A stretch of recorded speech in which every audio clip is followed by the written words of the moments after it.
Terror of Mechagodzilla, also known in the United States upon release, is Godzilla's counterattack, or the Terror of Godzilla. It is the last movie in the Showa era, and the last one directed by Ishiro Honda, and the last one with screenplay by Sekizawa, I believe. Basically, it's the end for most original Godzilla members. Released in 1975, the film begins with a submarine investigating where they could find the ruins of the original Mechagodzilla. However, they are ambushed and killed by this weird monster called Titanosaurus, a dormant dinosaur that is angered quickly to those who trespass on his land, much like the submarine folks did.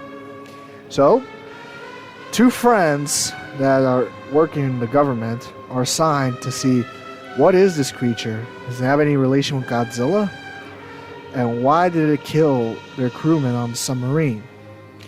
To answer that, they actually had to leave Tokyo, which was a pretty big boomtown for Japan in the 70s, towards, I think, Miyatown or something like that. And they asked some locals around to figure out where their target, Shinzo Mafune, has taken residence in. They end up finding directions to his home by an old fisherman, as they tell him that he was a mad scientist who was disgraced by the scientific community over his plans to placate the Titanosaurus with a device. He was met with ridicule from the community and they banished him for it. He got mad not soon after and vowed to make them pay to see that he was right. Anyways, when they get to the door, they're greeted by his daughter, Katsura Mafune, who claims that her father has been dead a long time ago and she burned all his research into oblivion and asks that she be left alone. Anyways, with no suitable evidence, let's say, they end up leaving. But unbeknownst to them, guess who's back from the dead? The old mad scientist himself, Mafune. And not only that, he's in cahoots with the previous alien group that showed up in 1974. That's right, the Black Hole Planet 3 aliens, once again. And this time around, they wear these weird Jack-in-the-Box like extraterrestrial helmets. For some screwed up reason. They were the ones who financed this little programming of Titanosaurus. As his desire for revenge fulfills their goal in killing Godzilla with their Mechagodzilla, which is right now being salvaged and rebuilt from the ground up. And they added some improvements in it, like a thicker armor, rotating finger missiles, which are only used like once, and a controller on its head. So while that was going on, Mafune can't handle waiting any longer and decides to unleash Titanosaurs over Tokyo. And while the aliens are aware of what he did, they don't interfere, as they conclude that after Godzilla fights Titanosaurus, he will be exhausted, and that's when they'll send Mechagodzilla in to kill him.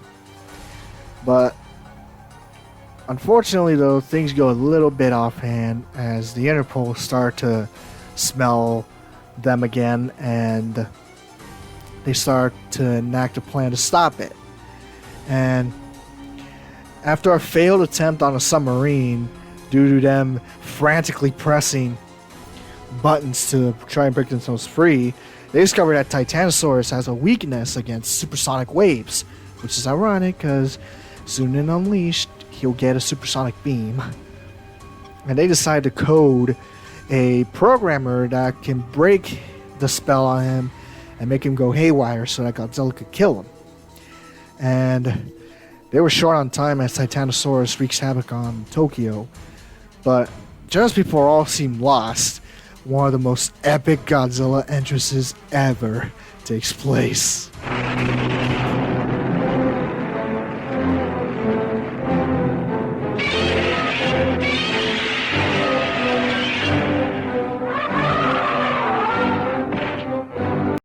The man of the hour appears, Godzilla. Apparently, they tried to hide the fact that he was looming inside of an office building, but the cinematography gave it away. And those two duke it out in one of the most exciting battles possible. While that was going on, the Interpol was able to find Katsura and some weird old guy sabotaging Godzilla's chances to win. And well, they were able to chase him down, and Godzilla was able to push Titanosaurus off the city, and he retreats. Katsura falls into the water as a to be rescued. And they once again leave without any evidence or proof. And in one of the most rare moments in Godzilla history, you see a bit of boba. But it's a prosthetic. Because once they rescue Katsura, the aliens decide to operate on her once again. And this time around, to prevent any foul-ups, they decide to install something vital into her brain. And that was the controller for Mechagodzilla himself. When Mifune finds out about this, he realizes now he's too far gone and he can't go back to plead with them. They already saved her once before when he was busy building his supersonic transmitter 15 years ago, I believe. And his daughter was helping him out with testing procedures. And one awful day, I'm guessing there was a weird factor into it, but it electrocuted his daughter into a comatose state. That's when the aliens showed up and fixed her without any reason at all, thus making her a alien human cyborg. And they don't know about it, except for that one Interpol guy who was able to break in and was arrested and brought to before Mifune. He sees Katsura manning the controls of Mechagodzilla and Titanosaurus in a full-on assault on Japan and later the world. But first they had to kill off Godzilla. So, with no time to evacuate, Tokyo was at the aliens' mercy, of which they had none. And at the crack of dawn, Titanosaurus and Mechagodzilla both go into Tokyo and wreak havoc on it. Titanosaurus has a tail that allows him to reach hurricane winds, which he uses to completely sweep away some of Tokyo's housing, while Mechagodzilla, who is towers over Tokyo as he is seen unleashing everything he's got, the mountain cutter, his laser beams, the flamethrower, those rotating missiles. He was unleashing it all onto Japan just to lure out Godzilla, which he does indeed show up in a typical, stereotypical hero fashion to stop Titanosaurus from stomping on two kids who decided to stray from their group. And the final showdown was on. Together, Titanosaurus and Mechagodzilla would double team on Godzilla with his hurricane winds and his barrage of weaponry. And while Godzilla was able to hold his own for a bit, as he was able to not be blown away completely by Titanosaurus, he was unable to advance on them as both Katsura and the aliens were outsmarting him and outpowering him every single move he's unleashed. It gets to a point where Titanosaurus is able to sweep Godzilla away from Tokyo and into the countryside, and Mechagodzilla is able to blast Godzilla with his barrage of weapons and it was hellfire for Godzilla, both figuratively and literally, as the Godzilla suit was literally on fire with the stuntman still inside. As Godzilla was flailing for water or something to put him out, Titanosaurus was able to cause an avalanche onto Godzilla, burying him and stomping on him for good measure. But that would change as soon the Interpol guys via helicopter would activate their invention on Titanosaurus, and they were successful as Titanosaurus starts to go on the fritz, and this causes Godzilla to break free from his earthly tomb. And Mechagodzilla is distracted at the helicopter and prepares to shoot him down, when suddenly Godzilla shoots his atomic breath at Mechagodzilla, thereby saving the Interpol guys inadvertently, as he finally gets the advantage, and despite there being no ally behind him, or his magnetic powers from the previous film, which honestly I'm glad he didn't have in this film, because that would seriously take away the seriousness of the battle. So yeah, at the same time, another group of Interpol guys went in to rescue the guy that's shrimping for Katsura hard, and realizing that the black hole aliens are all behind us, they start an old-fashioned shootout, of which Mifune was caught in the process, and him screaming Katsura's name before he dies is what snapped her back to reality. That's when she realized that she had done something irreversible.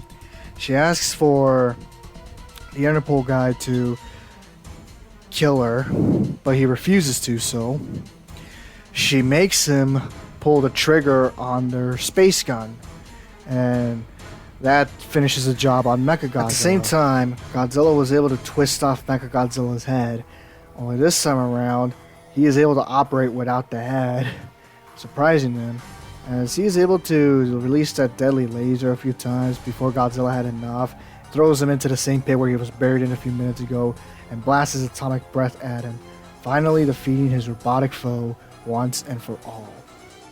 But it came at a price, as she ordered him to shoot her to destroy Mechagodzilla. Katsura now is dying of her injuries, so she doesn't live long enough to see Titanosaurus lifting Godzilla up by the mouth. That's a weird kiss if you ask me, and pummeling him a bit before the device that the Interpol guys have made makes him go haywire again. This gets him into a frenzy, while Godzilla finally is able to kill that long overdue dinosaur forever. He blasts Titanosaurus in the head with his atomic breath twice. Then he blasts him in the chest. And then Titanosaurus was practically brain dead at this point, that he fell into the ocean, never to be seen again. It's just a shame that the Interpol guys wouldn't load him with explosives so that when Godzilla shoots his atomic breath to kill him once and for all, he would blow him up to bits, much like a certain shark movie released the very same year. Classic ending this film with a bang. Literally.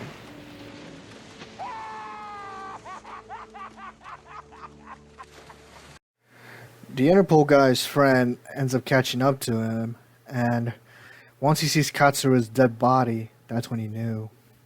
It took her life to stop both alien and mutant from taking over the world. And speaking of aliens, the Black Hole Planet 3 aliens tried to escape, only for Godzilla to shoot him dead with his atomic breath. And he then sees the carnage that he has wreaked, and he feels satisfied. So, in one of the most bittersweet yet lukewarm shots, Godzilla wades out to sea one last time, but not before waving one last goodbye in the form of a roar to his fans. This would be the last Godzilla film in the Showa series, the last Godzilla film to be directed by Ishiro Honda, and the last Godzilla film starring Akihiko Hirata. Even though this movie was a box office failure in Japan, it's gained a cult following in the years afterwards, mainly because it made Godzilla a bit more serious again, like the first film. The addition of new monsters that actually look cool, as well as the unique storytelling between Mifune and Katsura, as well as a great soundtrack by Akira Ifukube. This was a film that you guys need to see a couple times. It's a pretty good film, in my opinion. And when you watch the Showa series, I recommend you save this film for the very last movie to watch. So, not only you'll get some good action, but you can also see Godzilla triumphantly wading off into the sunset on a high note. And with that concludes the entire 15 movie long Godzillathon reviews of the original Showa series. We hope you enjoyed the Showa season of our Godzillathon. I know we had some twists and turns, but we made it out. Well, stay tuned for the premiere of the Heisei era of Godzillathon reviews coming out on the 24th of July. See you guys then. From me, Jimmy Retro, and ElGoji98. Let's keep on stomping.